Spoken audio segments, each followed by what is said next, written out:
I want to discuss the video by Deep Inside the Rabbit Hole showing the sun getting smaller as it sets, as it's moving away from us over the flat Earth plane. Commenters are claiming that this video is fake. Sukram says it's fake. Also, apparently Will Silander has had his day made and he can't stop laughing. Now, as a believer in the globe Earth model, he has to take this position because his logical brain is telling him the sun, that is 93 million miles away, should not be getting smaller as it sets over the horizon. Sukram also says that real photography shows us that the sun never shrinks.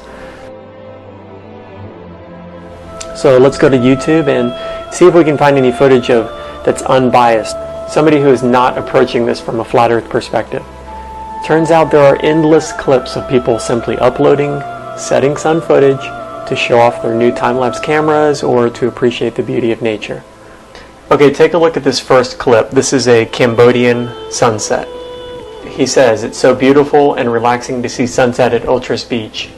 This person does not talk about flat Earth. Let's watch as the sun gets smaller. Another really important aspect of this is the sun will actually appear to slow down as it approaches the horizon.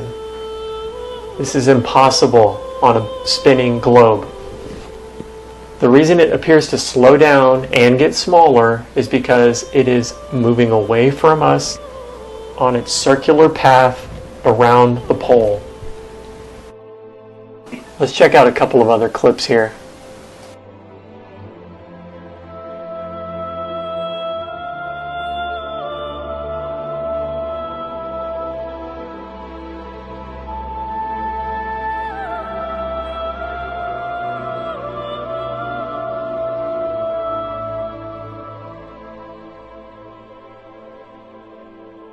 Has nothing to do with flat Earth. And it even shows the beautiful little moon getting smaller as it goes away from us. This one is how to shoot sunset day to night time lapses.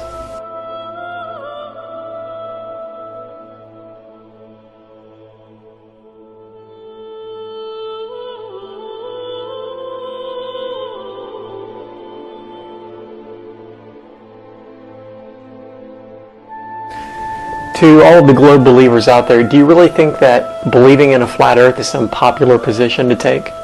When I first heard about flat Earth, I called it absurd, but at least I was open-minded enough to go and try to debunk it. Let's hear what David Weiss has to say about his awakening. People started posting on our social media, "Hey, check out this, flat Earth this, flat Earth that." And I refused to even click on one of those links. I would delete them, and I even banned people from posting that would put repetitive garbage like the Earth is flat. Finally, a researcher that I trust said, "Hey, Dave, just watch this video." And I watched the video. Then I watched another one.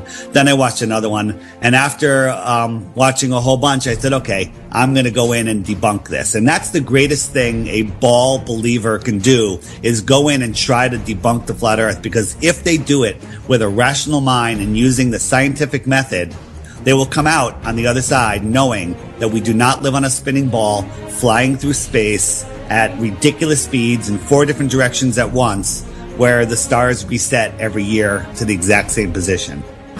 What's really embarrassing is I realized the world was flat and I still believed in NASA. And the only reason for that is because I never looked into NASA. And then someone said to me, you believe NASA's real? And then I realized that I'd never questioned NASA. Somebody said, "You believe we went to the moon?" And I'm like, "Yeah." And they're like, "Have you ever looked into it?" I'm like, "No." And then I looked into it. It took 10 minutes. 10 minutes. 10 minutes is all it takes is to see that NASA is horrible at what they do. They're horrible at faking it. They must be doing it on purpose, because I could do better and I'm not a graphics person. The funny thing is, the people that believe in NASA, the only reason they believe in NASA is because they haven't actually looked at anything NASA does. NASA is a CGI agency, period. That's it. with all that motion, parallax, stars are supposedly scattered all over the place. And a year later, the stars are in the exact same position they were a year before. That's impossible. That proves that the stars are fixed and rotating above us and we are not moving. There's no other explanation. Wrap your head around it. And that's the way it is.